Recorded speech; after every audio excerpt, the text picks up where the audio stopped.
Do you believe that you can create buttons? Do you believe that you can create castles? Do you believe that you can create buttons? Do you believe that buttons are important to create? Does everything have to be bouncing off the wall enthusiasm? Is there power in satisfaction? Do you like molding the clay of your mind deliberately? Do you think that you need to think more or rest more?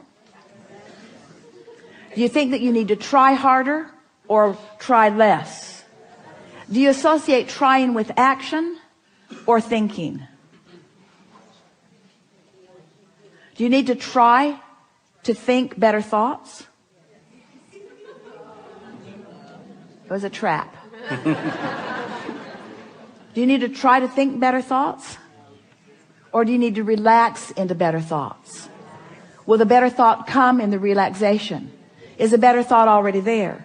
Is a better thought a manifestation that will flow into your grid if you will allow it?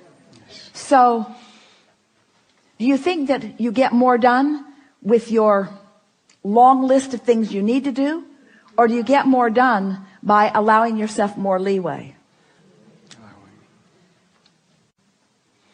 If we were standing in your physical shoes, we would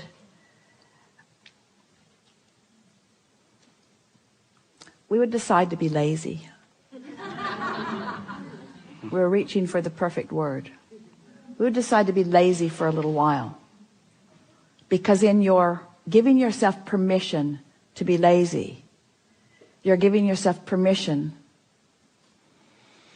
to allow your grid to fill in with everything that you've already chosen and put into your vortex. The word lazy has an unpleasant connotation, doesn't it?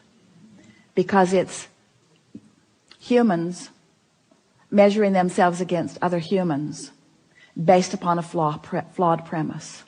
And the flawed premise is, the more you do, the more you're worth. And that is the most flawed of all flawed premises. I'd like to give you the premise that is at the basis of your universe. The better you feel, the more you allow. You could not be more deserving. You came as deserving beings into this time-space reality with powerful and clear intent.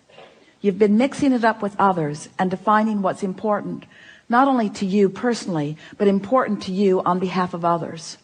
You've included in your vortex the well-being of many others. In some cases, mass consciousness. In some cases, a community. In some cases, a family. But you've included in your vortex a desire for the well-being of far more than your personal self. But it is necessary for you to tend to the well-being of your personal self in order to be a productive advocate for the well-being for anyone else. In other words, you cannot give, or you cannot extend, or you cannot punctuate, or you cannot accentuate, you cannot assist anything that you are not already feeling. Which means, if you are wanting in an altruistic way to be of advantage to everyone you know, you first have got to find a way to be of advantage to yourself. Which means you want to carve out more time to be nicer to yourself. More private time. More time under the bridge. More time where others are not telling you what to do. More time when you are satisfying your own personal intention for things. If we were standing in your physical shoes and someone were to ask you to do something, we would stop in the middle of the request and we would evaluate it completely. And we would say to them, I sincerely desire to accomplish this request that you are offering. And it is my expectation that I will be able to do that since I am in this relationship with you and you are requesting it of me, employer or mate or parent or child or whoever it is. It is my expectation that I will be able to accomplish this. I just have to insert one thing in the foreground of this request. I will accomplish it for you as long as I can first accomplish ease for myself in the process. I really want you to ponder that a little bit. Esther, on one of the earlier cruises, made sure that everyone received an easy button from Staples. Everyone got one. And Esther found a box of them in the attic the other day, and she spread them all around her house because she wants to amplify the ease of things, not the hardness. She wants to no longer justify the well-being that flows to her by pointing out how hard she's working in relationship to others. She wants to emphasize the well-being that's flowing to her by remembering the vibrational alignment that she is achieving. If we were standing in your physical shoes, we would do these things every day, and then anything else that you have time for.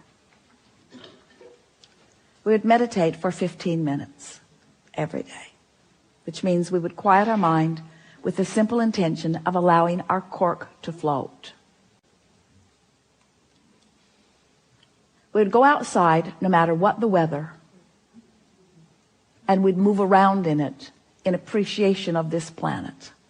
We would look up and around, and we would find things to acknowledge, and we would talk about them right out loud.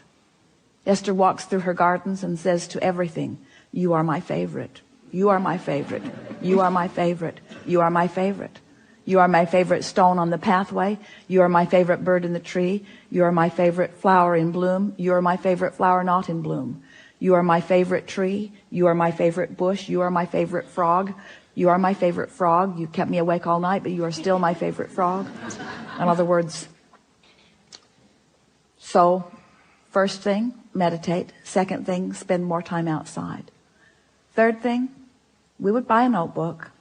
We would call it My Book of Positive Aspects. And we would fill at least 3, 4, 5 is even better, pages of positive aspects. 5 different subjects, and write the positive aspects of it. Training your vibration into that upward place. And then there is one last thing that if we were standing in your physical shoes, we would do every single day.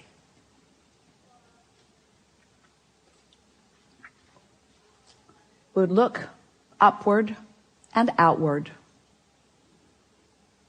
It's best if you do it outside or standing at a window. And we would acknowledge that there are universal forces that are focused right at you. We would acknowledge by calling it by name, if you have a name that you like.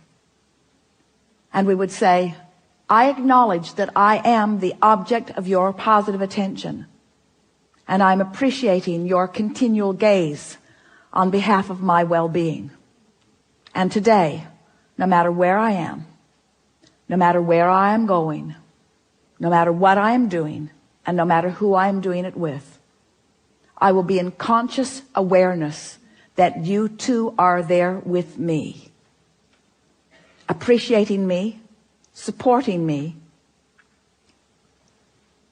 assisting me, acknowledging me, inspiring me,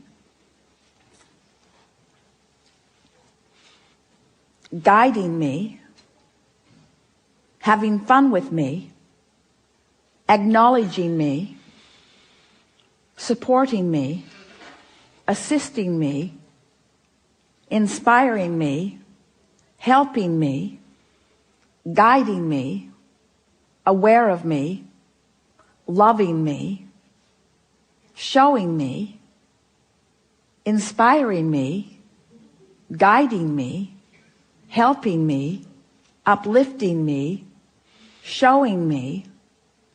Get into an endless loop of that acknowledgement and watch what begins to happen in your life as soon as this day. Your vortex is filled to the brim with specific requests that you have put there and that you are deserving of the realization of.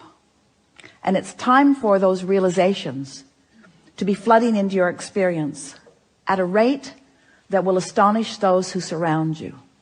It's time for you to remember what you've put there and to bring it forward active into your today experience.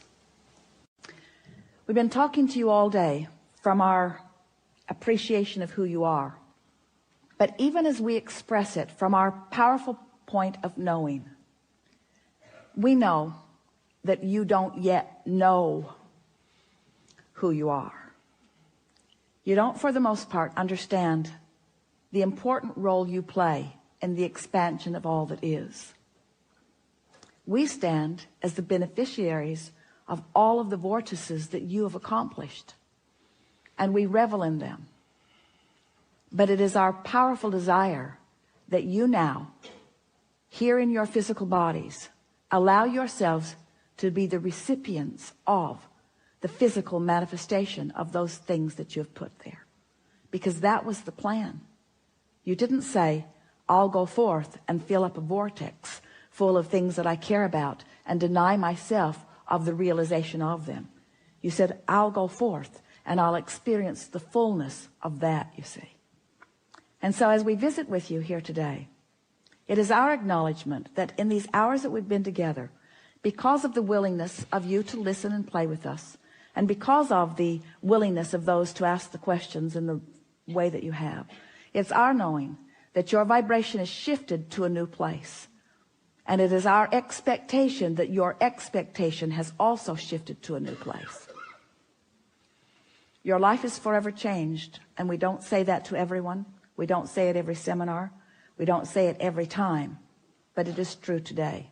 Watch for the evidence of it. There is great love here for you. And as always, we remain in the vortex.